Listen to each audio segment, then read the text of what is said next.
Hello everyone, welcome back to our channel. Friends, మన ఛానల్లో సూర్యుడు ఎలా ఏర్పడ్డాడు అన్న విషయం మీద ఒక వీడియో చేశాం. ఎవరైనా చూడకపోతే ఆ వీడియోని చూడండి, మీకు థంబ్నెయిల్ చూపిస్తా అండ్ వీడియో లింక్ డిస్క్రిప్షన్ లో పెడతా. చూడండి, ఆ వీడియోలో సూర్యుడి గురించి డీటెయిల్ గా ఎక్స్ప్లెయిన్ చేశాం. ఫ్రెండ్స్, ఈ రోజు మన వీడియోలో అసలు భూమి ఎలా ఏర్పడింది, భూమి ఏర్పడినప్పుడు ఎలా ఉండేది అన్న విషయాలు ఈ వీడియోలో తెలుసుకుందాం.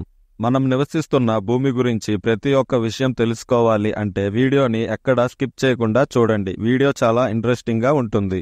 ఫ్రెండ్స్, వీడియోని స్టార్ట్ చేసే ముందు నా నుంచి మీకు ఒక చిన్న రిక్వెస్ట్. మా వీడియోస్ ని కొత్త వాళ్ళు ఎవరైనా చూస్తుంటే మా ఛానల్ ని సబ్స్క్రైబ్ చేసుకొని పక్కన ఉన్న బెల్ ఐకాన్ ని ఆన్ లో పెట్టుకోండి. మీరు మా ఛానల్ ని సపోర్ట్ చేయడం వల్ల ఇంకా ఎన్నో ఇంట్రెస్టింగ్ వీడియోస్ ని మీ ముందుకు తీసుకురావడానికి మాకు హెల్ప్ అవుతుంది. ఇంకా లేట్ చేయకుండా వీడియోలోకి వెళ్ళిపోదాం. Hi friends, welcome back to our channel HM mysteries.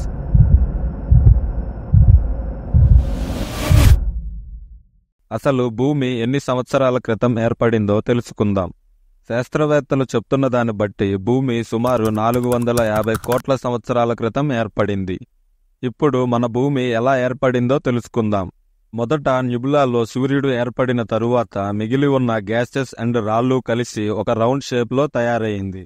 అది చూడటానికి ఒక ఫైర్ బాల్ లాగా ఉండేది.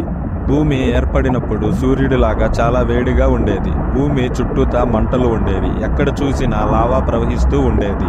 అంత వేడిగా ఉన్న భూమి చల్లపడటానికి కారణం భూమి తన చుట్టూ తాను తిరగటం. భూమి ఏర్పడినప్పుడు చాలా వేగంగా తిరిగేది. అది ఎంత వేగంగా తిరిగేదో మనకి అర్థం కావాలి అంటే, ఇప్పుడు భూమి తన చుట్టూ తాను తిరగటానికి 23 గంటల 56 నిమిషాల టైం పడుతుంది, అంటే ఒక రోజు.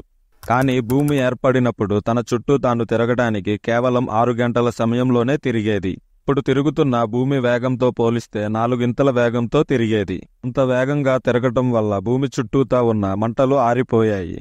కానీ భూమి లోపల లావా ప్రవహిస్తూనే ఉండేది. అప్పుడు మన భూమి సుమారు 1300 నుంచి 2000 టెంపరేచర్ వేడి వరకు ఉండేది. కానీ భూమి చుట్టూ ఉన్న స్పేస్ లో -288 డిగ్రీల టెంపరేచర్ ఉంటుంది. ఆ చల్లదనానికి భూమి లోపల ఉన్న లావా మొత్తం చల్లబడింది. భూమి పైన ఉన్న లేయర్ మెల్లమెల్లగా గట్టిపడటం మొదలైంది. ఆ సమయంలో మన భూమి లోపల ఎటువంటి సముద్రాలు గాని, అడవులు గాని, ఎటువంటి జీవులు గాని లేవు. మన భూమి మొత్తం హైడ్రోజన్, కార్బన్ డయాక్సైడ్ మరికొన్ని వేరువేరు గ్యాసులతో నిండి ఉండేది. మరి మన భూమిలో సముద్రాలు, చెట్లు, ఇప్పుడు మనం చూస్తున్న ఈ సృష్టి మొత్తం ఎలా ఏర్పడింది అన్న డౌట్ మీలో చాలా మందికి వచ్చే ఉంటుంది. ఈ ప్రశ్నకి మన శాస్త్రవేత్తలు చెప్తున్న సమాధానం ఏంటంటే, ఆ సమయంలో భూమి మీద కొన్ని లక్షల వల్కలు పడ్డాయి. ఈ వల్కల లోపల ఐస్ క్రిస్టల్స్ అండ్ వాటర్ ఉన్నాయి. కానీ ఈ సముద్రాలు ఏమీ 1-2 సంవత్సరాలలో ఏర్పడినవి కాదు. కొన్ని కోట్ల వల్కలు మన భూమి మీద పడి అందులో ఉన్న నీరు మొత్తం కలిసి ఒక సముద్రంగా ఏర్పడటానికి సుమారు 2 కోట్ల సంవత్సరాల సమయం పట్టింది. అలా ఏర్పడిన నీరు అప్పటి భూమి మీద ఉన్న వేడికి ఆవిరయ్యి మేఘాలుగా ఏర్పడి వర్షాలు కురవటం ప్రారంభమయ్యింది. అయితే ఈ వల్కలు భూమి మీదకు నీటినొకటే కాదు, మన జీవన అభివృద్ధికి అవసరమైన మినరల్స్, ఎమినో యాసిడ్స్, ప్రోటీన్స్ ను కూడా ఈ భూమి మీదకి తీసుకొని వచ్చాయి. వీటితో పాటు మన భూమి ఏర్పడిన ప్లేస్ కూడా జీవం ఏర్పడటానికి కరెక్ట్ ప్లేస్ లో ఉంది. ఎందుకంటే మన భూమి ఉన్న ప్లేస్ ని హ్యాబిటబుల్ జోన్ అని అంటారు. ఈ ప్లేస్ లోనే వాటర్ లిక్విడ్ గా ఉంటాయి. ఒకవేళ ఈ జోన్ దాటి బయట గనక వాటర్ ఉంటే అక్కడ ఉన్న చల్లదనానికి వాటర్ మొత్తం గడ్డగట్టేస్తాయి. అదే ఈ జోన్ దాటి లోపల గనక వాటర్ ఉంటే అక్కడ ఉన్న వేడికి వాటర్ మొత్తం ఆవిరైపోతుంది. కరెక్ట్ గా ఈ హ్యాబిటబుల్ జోన్ లో భూమి ఏర్పడటం అన్నది మన అదృష్టం. అంతేకాదు, భూమి యొక్క గ్రావిటేషనల్ ఫోర్స్ కరెక్ట్ గా ఉండటం కోసం చంద్రుడు చాలా అవసరం. అసలు చంద్రుడు ఎలా ఏర్పడ్డాడు, చంద్రుడి వల్ల ఉండే ఉపయోగాలు ఏంటో తెలుసుకుందాం. భూమి ఏర్పడుతున్న సమయంలో తెయ్య అనే ఒక ప్లానెట్, ఆ ప్లానెట్ మార్స్ కంటే పెద్దగా ఉంటుంది. అది వచ్చి భూమిని బలంగా గుద్దటంతో భూమి నుంచి కొంత భాగం చల్లాచెదరం అయిపోయింది. అలా భూమి నుంచి విడిపోయిన కణాలు మొత్తం కలిసి చంద్రుడిలా ఏర్పడింది.